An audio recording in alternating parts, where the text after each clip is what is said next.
kita sudah terhubung dengan ekonom LPEM FEB UI, Teuku Rifki. Selamat pagi menjelang siang, Mas Rifki. Bagaimana kabar Anda? Pagi, kabar baik, Mbak. Ya, Mas Rifki, Menkyu baru Purbayayudi Sadewa optimis ekonomi akan membaik dalam 2 hingga 3 bulan ke depan. Apakah ekspektasi secepat itu realistis dan diperkirakan strategi apa yang akan didorong? Oke, kalau kita lihat memang kondisinya sih nampaknya agak berat ya kalau ekonomi ini membaik dalam 2-3 bulan pertama. Kita perlu lihat bahwa di 2-3 bulan mendatang ini kan memang kita September Oktober ini memang periode yang relatif bukan high season, baru nanti kita melihat di Desember. Tapi kalau kita melihat pola historis, memang pertumbuhan ekonomi kita beberapa tahun terakhir relatif melambat. Jadi memang perubahan ekonomi, terutama pertumbuhan ekonomi yang struktural, rasanya sulit untuk terjadi hanya dalam beberapa bulan saja, karena memang reform yang struktural itu butuh waktu. Jadi memang yang perlu lebih difokuskan sekarang, terutama dalam konteks Kementerian Keuangan, adalah menjaga kredensial dan kredibilitas fiskal kita instead of mengejar growth ya, karena growth ini nanti akan datang dengan sendirinya kalau memang prudent fiskal ini bisa kita jaga. Baik, Mas Rifki. Presiden Prabowo memberikan target pertumbuhan 8% dan Menteri Keuangan baru juga menegaskan angka 8% bukan sesuatu yang mustahil untuk dikejar beberapa tahun ke depan. Bagaimana pendapat Anda? Dan apa saja sebenarnya syarat yang harus dipenuhi agar bisa mendekati angka tersebut? Oke, pertama mungkin yang perlu didudukan adalah peran dan cakupan dari Kementerian Keuangan. Memang kalau kita lihat dari cakupan kebijakannya, Kementerian Keuangan ini mostly di sisi kebijakan fiskal. Artinya perpajakan, insentif, stimulus, transfer ke daerah, dan lain-lain. Tapi ini nggak hanya beban di Kementerian Keuangan, malah menurut saya salah satu sektor atau kementerian yang berperan cukup krusial adalah Kementerian Investasi, Kementerian Perindustrian, dan Kementerian Perdagangan. Karena ini adalah kementerian-kementerian yang memang bertanggung jawab langsung terhadap sektoral, terhadap sektoril, dan juga terhadap aktivitas ekonomi yang kemudian mendorong pertumbuhan ekonomi. Jadi memang nggak hanya di sisi Kementerian Keuangan saja. Artinya sebanyak apapun yang Kementerian Keuangan lakukan, kalau memang dari sisi Kementerian Perindustrian dan Kementerian Perdagangan tidak melakukan reform secara struktural pun rasanya akan sulit untuk mengejar target 8% tersebut.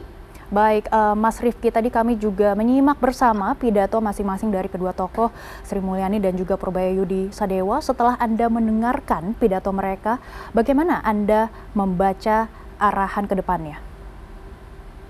Oke, pertama memang banyak hal yang legacy yang sudah cukup baik ya yang ditinggalkan oleh Bu SNI. Prudensi fiskal, lalu kemudian kebijakan-kebijakan yang memang sinambungan antara fiskal pusat dan daerah, lalu juga menjaga agar tidak terlalu banyak kenaikan akumulasi utang setiap tahun, dan yang paling penting adalah trust dari investor dan kredensial dari investor ini, yang reputasi ini yang sangat dijaga oleh Bu SMI sebelumnya. Jadi memang ini harus tetap terus dijaga karena reputasi yang sudah dibangun oleh Bu SNI di Kementerian Keuangan ini dibangun bertahun-tahun. Kita lihat ini sudah dalam 10-20 tahun belakangan kita melihat sovereign rating kita ini sudah di-upgrade beberapa kali. Salah satunya adalah karena postur fiskal kita relatif prudent.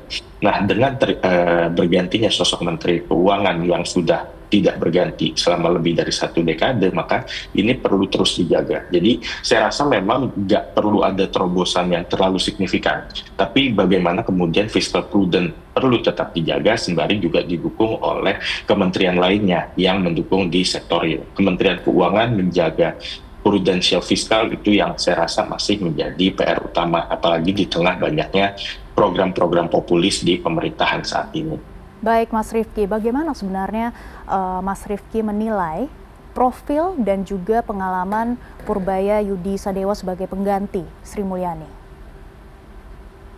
Oke, memang kalau kita lihat on paper, ini memang belum pernah ada pengalaman secara langsung ya menangani postur fiskal.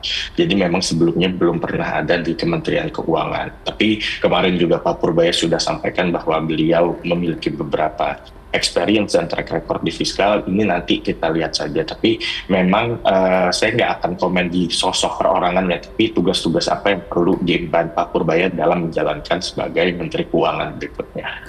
Baik Mas Rifki, tadi kami juga mendapatkan informasi dari Bursa Efek Indonesia bahwa IHSG saat ini juga masih berada di zona merah. Bagaimana Anda membaca tren IHSG ke depannya?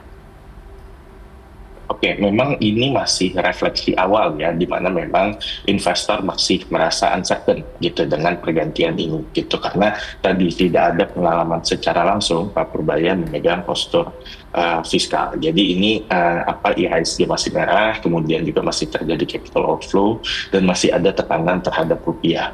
Nah ini yang perlu diyakinkan oleh sosok Menteri Keuangan baru, bahwa tugas utamanya adalah menjaga prudensi fiskal. Ini diperlukan untuk kemudian meyakinkan investor bahwa fiskal kita ini akan sama prudennya dengan prudential yang sudah dibangun oleh Bu SMI kemarin. Nah, kalau ini tidak berhasil diyakinkan, maka nampaknya tekanan akan terjadinya arus modal asing keluar, IHSG yang terus melemah, dan juga tekanan rupiah masih akan berlanjut. Baik, bagaimana sebenarnya meyakinkan investor, terutama investor asing, untuk menanam modalnya di Indonesia? Kalau dari sisi Kementerian Keuangan tadi menjaga postur fiskal agar tetap prudent, agar akumulasi utangnya tidak terlalu eksplosif, dan bagaimana juga bisa meningkatkan penerimaan negara. Ini yang menjadi kunci, karena memang fiscal sustainability kita ke depannya dengan banyak program populis akan sangat tergantung dari bagaimana strategi pemerintah menaikkan penerimaan negara.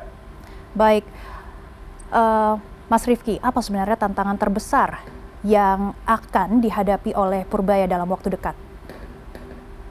Tantangannya adalah menjaga stabilitas postur fiskal di tengah banyaknya muncul program-program populis yang memakan anggaran cukup besar. Contohnya makan bergizi gratis, lalu program 3 juta rumah, operasi Desa Merah Putih. Ini memang size-nya dalam APBN cukup besar. Jadi ini yang perlu di-manage, bagaimana program-program populis dengan budget yang cukup besar ini tidak mengganggu stabilitas fiskal ke depannya. Saya rasa itu tantangan terbesar yang dihadapi oleh Menteri Keuangan baru saat ini. Baik Mas Rifki, ini terakhir, jika Anda diberi kesempatan memberi saran kepada Menteri Keuangan baru Purbaya Yudi Sadewa, apa kebijakan-kebijakan prioritas yang harus segera ia ambil dalam waktu dekat? Yang pertama adalah untuk meyakinkan tidak hanya investor ya, tapi juga masyarakat dan juga halayak luas bahwa kredibilitas dan reputasi Kementerian Keuangan dalam menjaga postur fiskal yang sehat dan stabil ini akan menjadi prioritas. Berikutnya adalah bagaimana kemudian strategi Kementerian Keuangan untuk menaikkan penerimaan negara. Dan berikutnya adalah untuk memanage belanja agar kemudian bisa dibalancing antara program populis dan juga program yang produktif dan mendukung agenda pembangunan yang dihadapi saat ini. Ini kita lihat sekarang misalnya dengan banyaknya program baru ini menekan transfer ke daerah, sehingga kemudian di daerah terpaksa menaikkan pajak. Hal-hal seperti ini perlu di-manage. Nah, ini memang bukan hal yang mudah gitu di tengah banyaknya program baru. Jadi saya rasa itu beberapa poin yang memang perlu menjadi beberapa prioritas utama dari Kementerian Keuangan saat ini. Baik, kami akan terus memantau kebijakan-kebijakan dan juga program-program baru yang akan didorong oleh Menteri Keuangan baru pilihan Presiden Prabowo Subianto. Terima kasih Mas Rifki sudah bergabung bersama kami di CNN Indonesia Breaking News. Terima kasih.